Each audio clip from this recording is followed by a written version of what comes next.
I know other people that's the same way, and it trips me out. Yeah. I had a student, and he was an instructor, and he was into this all mind over matter stuff. And he did a lot of Russian system, actually. And all winter, he's known for wearing sandals, shorts, and a t-shirt, no coat. Me? And I just look at this kid. I'm like, but why though? God bless him. Yeah. But why? And for me, like, if I'm driving, I'm just looking to make sure that the heated steering wheel has been on, and I turn it off by accident just to make sure that it was on. And I turn it back on because I'm associated. Yeah, I just want to be warm. Yes. Yeah, that's funny. I met two young Russian guys, Systema guys too, and they said gold is weakness. That's exactly what they said. Have some vodka. Yeah. Yeah. Well, Joel, legend has it that Joel Gerson is one of the pioneers of jiu-jitsu and MMA in Canada with a strong background in judo. 5-time Canadian Jiu-Jitsu champion, including open weight class champion, 3-time Ontario Judo champion, and North America Fearless Fighting champion.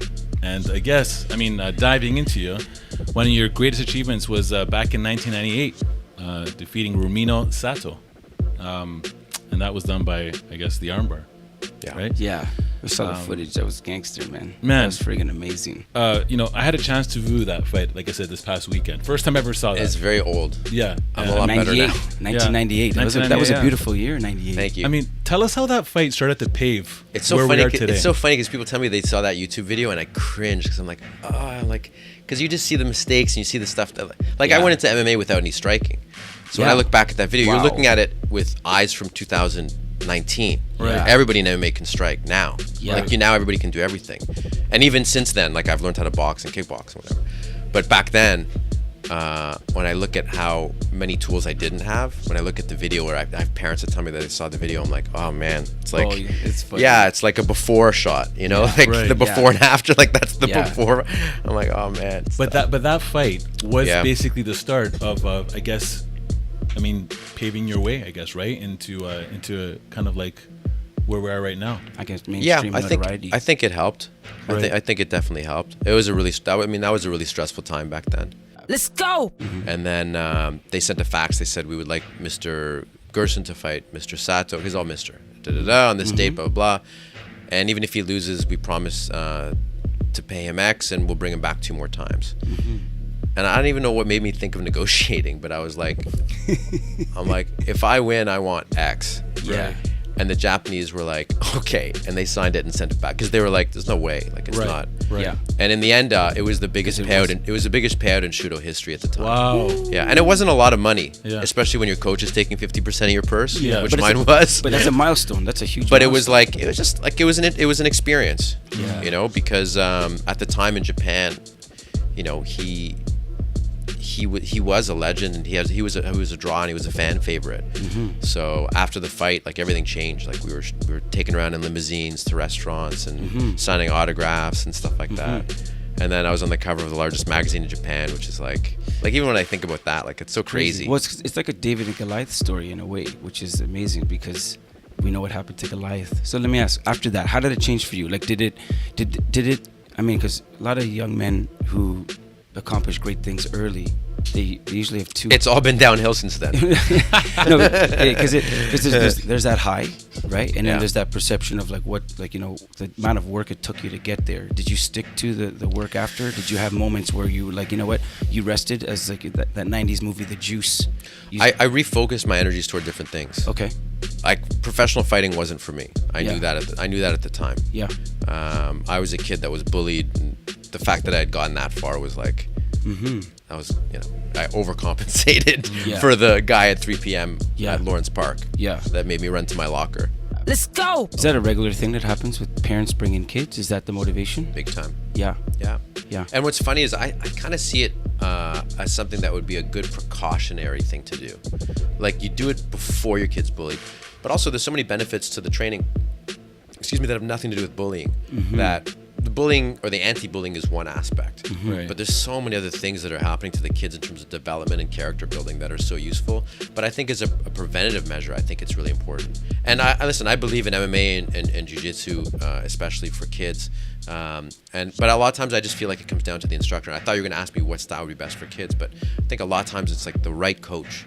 Right. Yeah. Yeah. You could have the right style and the wrong coach, and it's not good for that kid. Right. Do you have a story close that you can think of a child that was brought in maybe with zero self-esteem? I got, you we have so many endless stories of parents coming back and being like, I just want to tell you on Monday, and it would be a girl that was grabbed by a boy, and she flipped him, and blah blah blah, and it happens like every couple months. I can You have to imagine. understand, between both schools there's a lot of kids, but Yeah. it happens a lot, and those are just the stories I hear about. Right. And what's great with it's the same thing like any kind of school. Like as soon as kids find out that your kid or you as a kid are training, it's suddenly like, oh, okay, let's leave him alone. 100%. Like he does MMA. Right. I'm not gonna. No, he for does sure. Brazilian Jiu-Jitsu. And like, there's tons of videos you can kind of pull up online where you see that stuff. I mean, I remember vividly a kid in my school where it was exactly what you just said. Oh, you don't want to mess with Jimmy. Yeah. He knows karate. Yeah. And that was it. You don't mess with Jimmy. You know what I mean? I mean, for all I know, he could have sucked, right? But you know. I remember I went to nationals for judo when I was in high school, and the thing with sports like that is, it's not like in the morning announcements, all the team sports, how they did on the weekend gets announced. So it's like, oh, the volleyball team, yay, and basketball and rugby and blah blah. But everything that you're doing extracurricular, nobody knows about. And I was like, I gotta send a message. So I sent a message to the office that I was going to junior nationals, or I'd gone to junior nationals or whatever, just to let everybody know, like, okay, Yeah. just in case you were thinking about To plant that seed. yeah, Yeah. this is what's going on. Yeah, working strategy from them. Yeah, That's good. Marketing 101. I know. You know, like, Let's go. I mean, I can, yeah. So a movie that obviously that I loved was The Karate Kid, Sure. right? Because you know, It's great. Yeah. So let me ask you this: Yeah. you obviously watched The Karate Kid. So when I was in New York, it was like Cobra Kai. Like the other team was like Cobra Kai because they all wore Wow. black. Like No all the guys mercy. that I was fighting all had black No kimonos. mercy. Yeah. They were American. Did anybody say sweep the leg? Dude, they didn't even warm up. I'm looking. I'm like, I have broke the sweat. I'm just seeing these guys sitting there. I'm like, are you gonna warm up? Right. Like, and they're just chill, like as if it's just a regular Saturday afternoon in their backyard, which it was. Yeah, yeah. But it was totally like coming to Cobra life. Kai. Wow. Yeah. He doesn't like it. Do it again. Finish him. Yeah. He's had enough. Well, Yeah. Well, yeah. one of those movies, like I said, it resonates well. But the thing that I loved about it is obviously, you know, when Daniel's son had problems, Mr. Miyagi come and save him. Did you Yes. ever have any issues, or not issues? Did you have any situations or stories where Oh, man. you were the Mr. Miyagi of the story, where you actually saw someone in need and you came in And protected them? and you just became Mr. Miyagi and took out 5 guys? No. No? No.